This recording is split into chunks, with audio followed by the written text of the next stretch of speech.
देखो इकोनॉमी का रिवीजन होगा इससे। देखो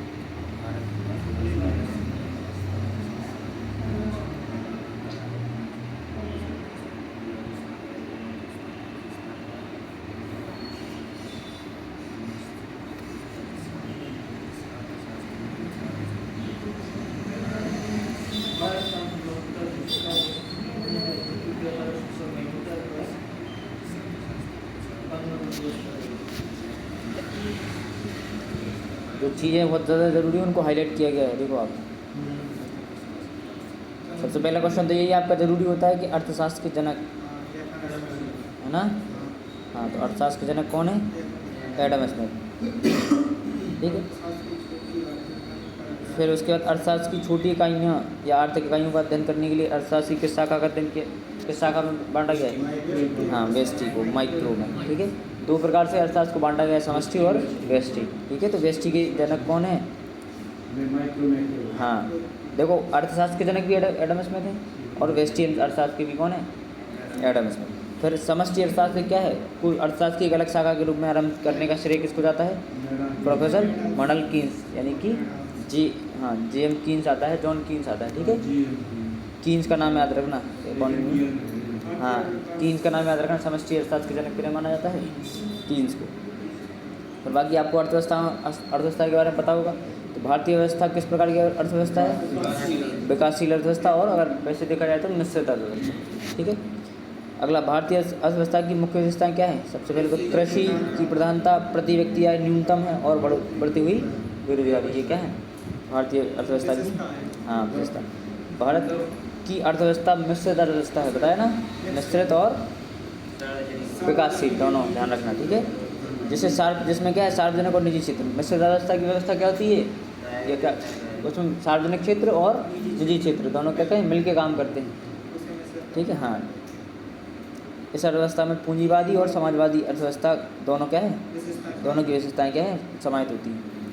फिर मिश्रित अर्थव्यवस्था की संकल्पना की अर्थशास्त्री किसके विचार हैं? ये बताया ना, कीन्स ने मिश्रित अर्थव्यवस्था के विचार किए हैं। बंद अर्थव्यवस्था और खुली अर्थव्यवस्था बताया था हमने। बंद का अर्थव्यवस्था का मतलब आयात निर्यात की गतिविधियाँ ना होना, यानी कि दूसरे देशों से, जैसे उत्तर कोरिया। सबसे अच्छा एग्जाम्पल कौन है? उत्तर कोरिया। उसे किसी से मतलब नहीं होता, अपना खुद बनाएगा खुद खाएगा। ठीक है। खुली में क्या होता है? आयात निर्यात की क्रियाएँ होती हैं, व्यापार, विदेशी व्यापार होता है। अगला सवाल,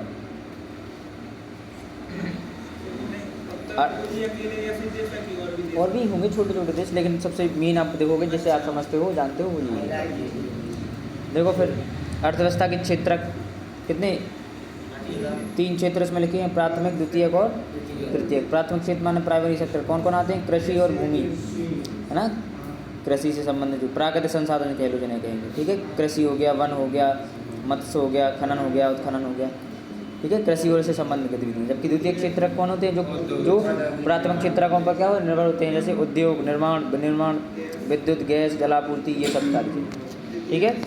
तृतीय जो होते हैं, जो हाँ, इन दोनों से निकल के आएंगे। सेवा क्षेत्र आता है इनमें। सेवा क्षेत्र मतलब परिवहन हो गया, संचार हो गया, बैंकिंग, बीमा हो गया, व्यापार, भंडारण हो गया, सामुदायिक सेवाएं।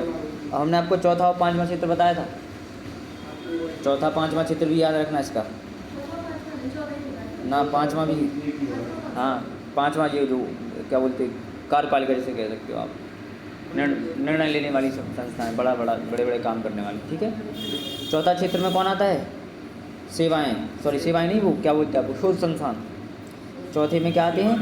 शोध संस्थान या शोध करने वाले जो व्यक्ति होते हैं। ठीक है। जबकि पाँचवा जो क्षेत्र है वो किससे संबंधित है? 5वां क्षेत्र याद रखना, जो कार्यपालिका हो गई या नौकरशाह हो गए, कार्यपालिका, नौकरशाह। ठीक है। सचिवालय, बड़ी जो मंत्रालय होते हैं उनके सचिवालय, जहाँ पे लोग कर्मचारी बैठेंगे, या आपके क्या कर्मचारी, या उन्हें क्या कहेंगे, बताए ना, नौकरशाह, जो नौकरी करते हैं या बड़े निर्णय लेने में जो सक्षम व्यक्ति होते हैं, उनको किसमें रखा जाता है? 5वें क्षेत्र में, ध्यान रखना। ठीक है। फिर आपका कौन सा है? संयुक्त क्षेत्र, ज्वाइंट सेक्टर किसे कहलाता है? बता दिया हमने। मिश्रित क्षेत्र या संयुक्त क्षेत्र ही क्या कहलाता है? ज्वाइंट सेक्टर, जहाँ निजी और सार्वजनिक क्षेत्र मिलकर काम करें। हाँ, अर्थव्यवस्था में उच्च स्तरीय निर्णय, देखो ये लिखा है आपका, अर्थव्यवस्था में उच्च स्तरीय निर्णय लेने वाले संस्थान किस क्षेत्र में आते हैं? पंचम क्षेत्र या पाँचवें क्षेत्र में, बताया ना। जो उच्च स्तरीय निर्णय लेंगे उन्हें पाँचवें क्षेत्र में रखा जाता है, ध्यान रखना। हाँ, संसद नहीं कह लो आप, कार्यपालिका कह लो, जो निर्णय लेने का काम करती है, ठीक है। हाँ, कार्यपालिका हो गई, ये नौकर साहब हो गए, कर्मचारी हो गए, ठीक है, IAS वगैरह हो गए, ये कभी हाँ, ठीक है, ये आते हैं पंचम क्षेत्र में, पाँचवें क्षेत्र। अर्थव्यवस्था के किस क्षेत्र में नोबेल पुरस्कार प्रथम नोबेल पुरस्कार किस वर्ष अर्थव्यवस्था के क्षेत्र में पहली बार नोबेल पुरस्कार कब मिला था? 1969 में। हाँ हाँ, 68 में घोषणा हुई थी, 69 में मिला था। हाँ, उसके बाद हमने आपको बताया था किसको मिला था, ये भारतीय हैं पहले। अर्थशास्त्र में नोबेल पुरस्कार प्राप्त करने वाले प्रथम भारतीय मूल के व्यक्ति कौन है? अमर्त्य सेन, ठीक है। उसके बाद हाँ, अर्थशास्त्र का नोबेल पुरस्कार प्राप्त करने वाले अभिजीत बनर्जी भारतीय मूल के दूसरे व्यक्ति हैं, ठीक है, जिन्हें यह पुरस्कार 2019 में उनकी पत्नी एस्तर डुफ्लो तथा अमेरिकी मूल की माइकल क्रेमर के साथ संयुक्त रूप से वैश्विक गरीबी उन्मूलन में प्रयोगात्मक दृष्टिकोण हेतु दिया गया था। यानी 3 लोगों को मिला के बात की, पत्नी को, उनको और एक व्यक्ति को और, ठीक है। दूसरा है ये अभिजीत बनर्जी, ध्यान रखना, पहला तो याद रहता है, दूसरा कभी आ जाए तो ध्यान रखना। राष्ट्रीय आय और प्रति व्यक्ति आय निर्धारित स्तर से ऊपर पाई जाती है, कहाँ पे? बिल्कुल, राष्ट्रीय आय और प्रति व्यक्ति आय अगर निर्धारित मूल्य से ऊपर चली गई, इसका मतलब वो कौन सी अर्थव्यवस्था है? विकसित, यानी वो अपने आप में डेवलप्ड है पहले से, ठीक है। हस्तक्षेप के सिद्धांत, ठीक है, का प्रतिपादन एडम स्मिथ ने। लेजर शेयर याद रखना ये, ठीक है, इंग्लिश में भी आ जाएगा कभी। गांधीवादी अर्थव्यवस्था किस सिद्धांत पर काम करती है? न्यास, बताया था कल, ट्रस्ट। गांधी जी ने बहुत ज़्यादा ट्रस्टीशिप का सिद्धांत भी नहीं कहा है, क्वेश्चन आएगा ट्रस्टीशिप का जो सिद्धांत है वो किसने दिया? या न्यास का सिद्धांत किसने दिया? गांधी जी ने। तो किस पे? न्यास या ट्रस्टीशिप सिद्धांत पर काम, या जो विचारधारा है गांधी जी की अर्थव्यवस्था, वो इस पर काम करती है। समाजवादी अर्थव्यवस्था का जनक कौन है? बताया था हमने आपको, कार्ल मार्क्स, ठीक है। हाँ, भारतीय अर्थव्यवस्था के उदारीकरण के अग्रदूत, बताया, ये भी बताया हमने आपको, ठीक। मनमोहन सिंह को उदारीकरण, LPG जो नीति लेके आए थे, हाँ, यही तो लेके आए थे LPG 1991 में, ठीक है। सरकार किसकी थी? नरसिम्हा राव, ठीक है, ध्यान रखना। ये विश्व की शीर्ष अर्थव्यवस्थाएं हैं जो 2021 के अनुसार बड़ी मानी जाती है। नॉमिनल GDP के आधार पर, जी नॉमिनल और रियल GDP हमने आपको समझाया था, ठीक है। उसके आधार पर देखा जाए तो सबसे बड़ी अर्थव्यवस्था कौन है?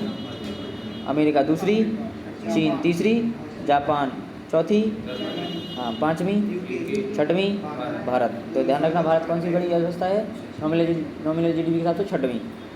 सातवीं फ्रांस, आठवीं इटली, नौवीं कनाडा, 10वीं कोरिया। ये कौन सी कोरिया है? दक्षिण कोरिया है, उत्तरी कोरिया नहीं, ठीक है। स्रोत देखो, ये जो जारी करने वाला जो संस्थान है वो कौन है? वर्ल्ड इकोनॉमिक आउटलुक अक्टूबर 2021 के अनुसार है। आपके लिए एक क्वेश्चन लिखा है इसमें, वह अर्थव्यवस्था जिसका विश्व के अन्य देशों से कोई व्यापार संपर्क नहीं होता है उसे क्या कहते हैं? बंद अर्थव्यवस्था, यानी आयात निर्यात क्या है? शून्य है। यहाँ पे बात समझ में आ गई? तो एक टॉपिक अभी हो गया अपना, हो गया कि नहीं?